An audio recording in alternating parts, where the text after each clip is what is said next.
તો જો મિત્રો આપણે આવી ગયા છીએ પલળતા જમવા માટે, કોરા થઈને આવી ગયા છીએ મસ્ત મજાનું જમવા માટે. જો અને અમારે આ હોટલનું નામ છે દ્વારકાધીશ હોટલ. ચોટીલાથી આગળ 4 કિલોમીટર સહયોગની બાજુમાં. પણ એકવાર જમો ને એટલે તમે આમ જો બધી હોટલ ભૂલી જાવ, એમ થાય કે આપણે દ્વારકાધીશમાં જમવા જવું છે. સ્પેશિયલ એવું જમવાનું, આપણે ગુજરાતી થાળી એટલે કાંઈ ન ઘટે.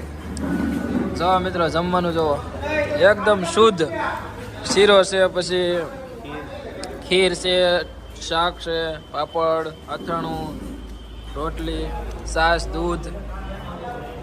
તમારે કાંઈ એવું છે? અરે પણ આનંદ આવ્યો, આપણા કાનબા લઈને આવ્યા. વાહ કાનબા વાહ. તો મિત્રો કાનબા સાથે મુલાકાત કરી ખૂબ આનંદ થયો. બધાએ સાથે ભોજન કર્યું અને હવે મળી ના મેં નહીં મંગાવ્યું.